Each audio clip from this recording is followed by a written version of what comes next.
itu mungkin.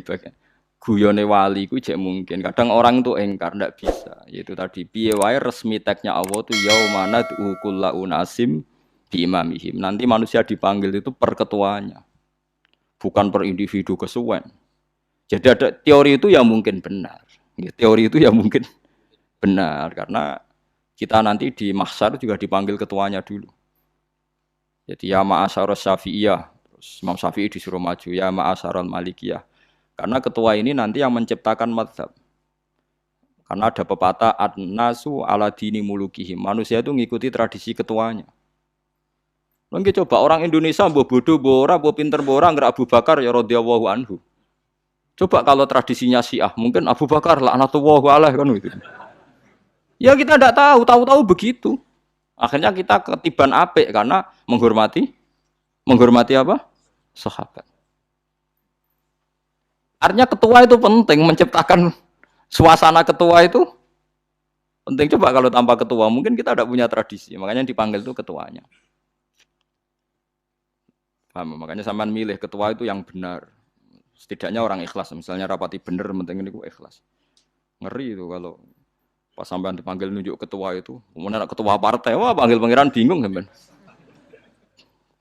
Ketua sopok nyebut ketua partai. Ketua nih partai dia celok pangeran Melayu. Wah ngadepi pangeran meriang tetap.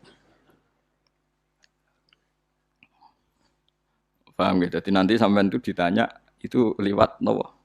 Lewat nopo? Ketua. Terus ketua nanti itu ngecek ada nur yang dipakai alamat dia ngikutin ndak. Nah, yang paling ngeri ya termasuk Rasulullah. Rasulullah itu nanti pakai standar itu. Inna umati yut'auna yaumal qiyamati hurran muhajjalin min atharil wudu. Itu kan ada tanya jawab sama sahabat. Kata Rasulullah, kamu tidak usah khawatir kalau saya meninggal. Meninggal saya itu baik. Hayati khairun lakum wa mamati khairun lakum. Saya hidup di antara kalian ya baik, setelah saya meninggal juga baik. Ya Nabi ya unik. Amma hayati fali asunna lakum as-sunan. Kalau saya masih hidup, berarti saya bisa meneladani kamu melakukan beberapa sunnah, beberapa tradisi. Sunnah itu tradisi. Jadi orang kudu artinya sunnah itu wajib atau sunat. Buktinya di Quran ada sunnatallahil lati sunnatullah fil ladzina khalau min qabl. Jadi sunnahnya, tradisinya Allah menghukumi orang-orang dulu. Itu bisa orang benar, bisa orang tidak apa? Benar. Kata Nabi, kalau saya masih hidup, fali asunna lakum asunan, saya bisa mentradisikan kamu beberapa sunnah, bisa wajib, bisa sunnah. Wa amma wafati ya khairun lakum. Kalau saya sudah meninggal nanti juga bagus. Mergo aku nak SK pundhut jare Nabi, aku jejer pangeran. Dadi nak roh kowe apik, saya muji Allah, nak roh kowe elek, langsung saya minta ampunan kepada Allah. Dan semua umatku nanti diampuni. Terus Nabi mulai menangis. Tapi ada beberapa masalah. Ketika orang-orang itu ternyata umatku, mau saya ajak ke surga, kata Tuhan, kata Allah, innahum qad ahdatsu ba'dak. Mereka ini bikin aturan aneh-aneh setelah kamu Muhammad.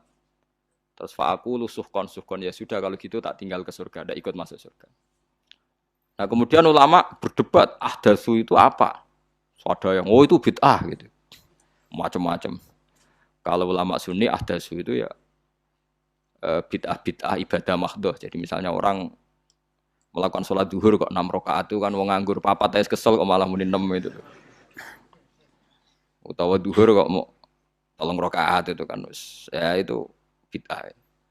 Karena ibadah mahdhah. Tapi kalau masalah sosial itu fleksibel. Fleksibelnya adalah misalnya dulu Nabi naik unta, orang yang anti bid'ah juga naik Innova.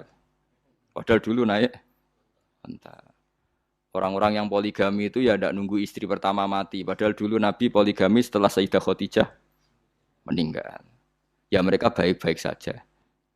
Alasannya poligami sunnah Rasul. Padahal nak detailnya sunnah Rasul poligami setelah istri pertama meninggal. Jadi kayak Rohin itu belum boleh. Istrinya kan masih hidup 2 dia. Tapi sudah.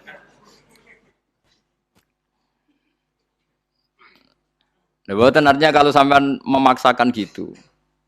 Sampean kalau enggak percaya saya bacakan ayat. Wal khailah wal bighola wal hamira ditarkabuha wazina. Kamu bisa naik kuda, naik unta, naik himar. Setelah kamu naik dan kamu tenang di atas punggungnya, litastawu ala zuhuri summa tazkuru ni'mata rabbikum idza stawaitum alaihi wa taqulu subhanalladzi sakhkhara lana hadza ma kunna lahu muqrinin. Artinya ketika kita naik onta zaman dulu dan tagnya memang onta, itu terus kamu baca subhanalladzi sakhkhara lana hadza. Apakah sekarang kesunatan baca itu kalau yang ditumpai onta, sehingga kalau yang naik Innova tidak usah baca itu? Gitu. Wah, aku numpakku ora onta kok, dadi ora usah maca subhanalladzi apa? Sakhkhara lana. Dhisik Nabi maca iku mergo numpake onta. Ya ngajak goblok bareng to, mosok umat tepuk kanthi begitu tuh. Makanya sensitif, bakas bid'ah Anda itu sensitif. Tidak usah dibahas, biasa saja. Nek senara cocok ya diem aja. Sudah, sebenarnya ora cocok kalau sampai ngelakoni, tapi tidak usah komentar karena jelimet. Saya pernah ditelepon orang, dimaki-maki. Orang Sidoarjo. Padahal wong Jawa Timur, ya aneh. Kan ada orang matur Rasulullah, namanya Abdullah bin Amr. Ya Rasulullah, saya ini kuat puasa terus. Kata Nabi, jangan. Puasa 1 bulan 3 hari saja itu sama dengan 1 bulan penuh. Karena 1 puasa sama dengan 10. Masih balelo terus termasuk menyangkut Quran. Ya Rasulullah, saya ini tiap hari khatam Quran. Jangan 1 bulan sekali saja baru khatam.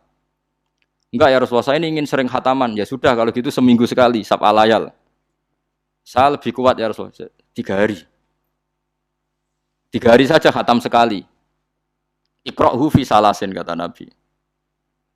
Ya Rasulullah, saya lebih kuat ketimbang itu. Tidak ada yang lebih baik ketimbang itu, kata Nabi.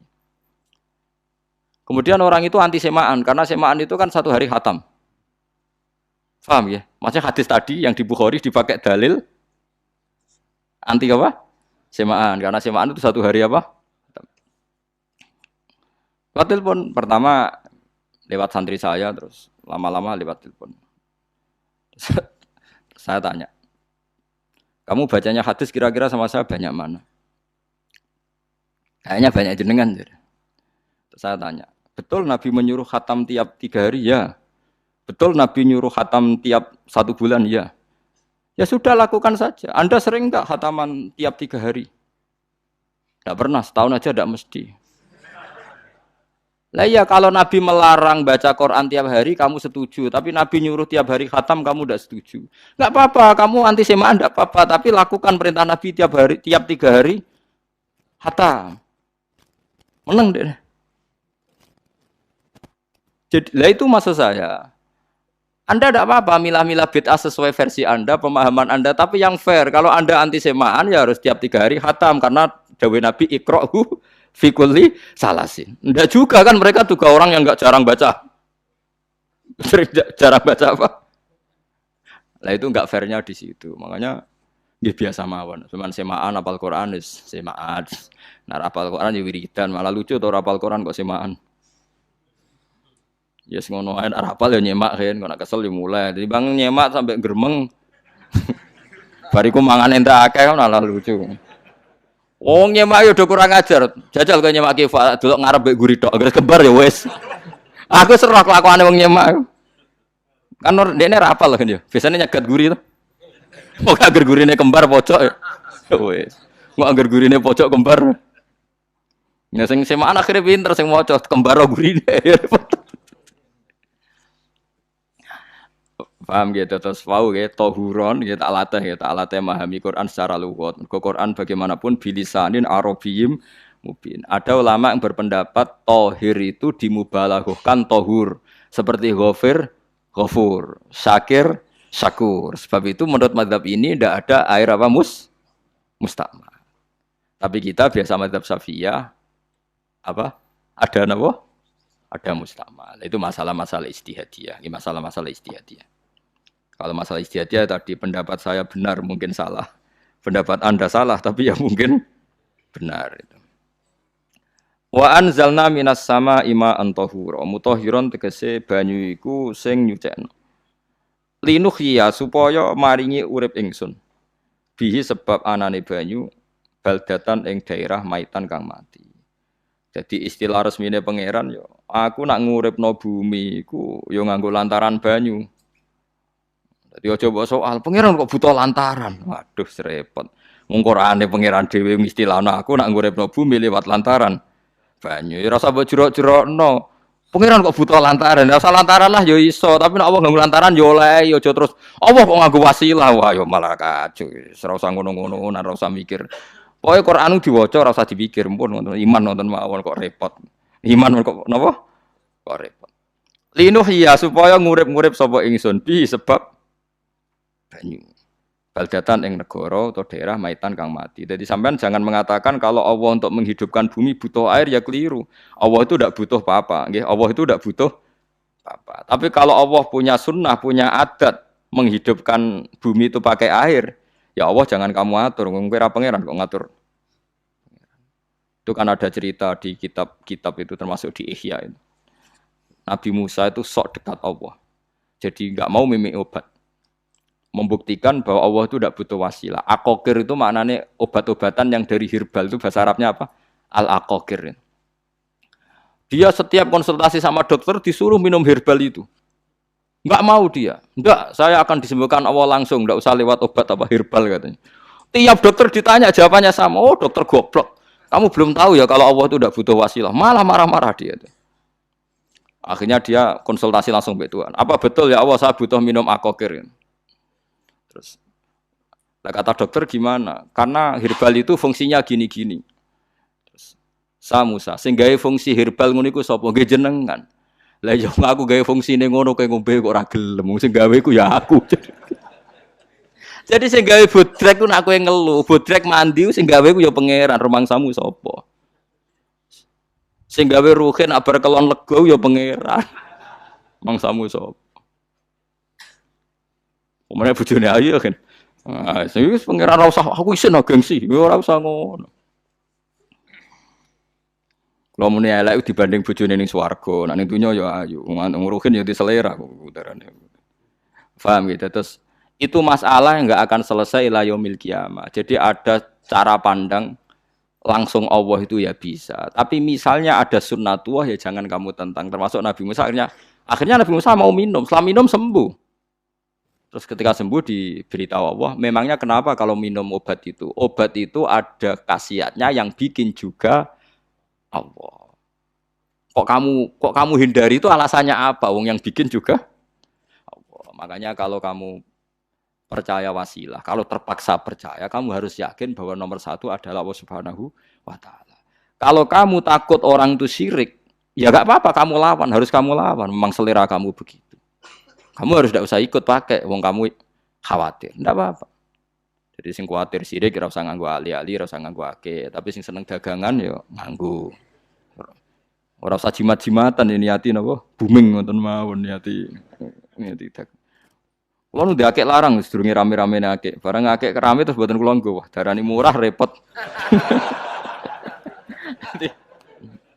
Nggih kula mboten sombong. Dulu akeknya bapak itu zaman Bapak Sugeng tuh pernah ditawar ditukar mobil. Zaman itu mobilnya seharga 60 juta. Dan itu wasiat bapak untuk saya. Saudara saya sepakat itu untuk saya. Dulu kadang-kadang tak pakai. Setelah akek booming terus dikira ini yang gelondongan berapa kilo. 25.000 muruah camah cara Jawa camah tidak pernah tak pakai. Saya yakin ikut turun itu ake-ake yang mahal itu. Karena dikira yang produk ya yang masal itu yang itu. Paham gitu terus sampean biar tahu duduk perkara ini. Jadi tohur ya tohuron itu sifat mubalaghah. Tapi kalau dalam madzhab Syafi'i tohur itu ismul alat. Jadi tidak maknanya mengulang-ulang sehingga Imam Syafi'i tidak membolehkan wudu pakai air apa? Mustamal. Lah menurut hadis kayaknya benar Imam Syafi'i secara lahir. Karena Nabi ngendikan sisa air wudu itu membawa dosa Anda. Kata Nabi, jika seseorang wudu maka kotorannya keluar dari ajfan, dari pelapuk mata, dari apa, sampai keluar dari mimbaini adzofirih, sampai keluar dari bawah-bawah apa? Kuku. Sehingga kalau air ini sudah membawa kotoran dosa Anda, berarti air ini kan sudah menjadi air kotor. Andai kan Anda mukasyafah, maka air ini sudah penuh dengan kotoran. Nggak mungkin air yang sudah penuh kotoran dipakai wudu lagi. Itu cara berpikir Imam Syafi'i. Ya sampean ikut mana ya? Ya gampang kan kalau keadaan normal ya ikut Syafi'i, kalau air banyak, kalau tidak normal ya ikut mazhab yang lain kan gampang. Gitu aja kok repot tuh.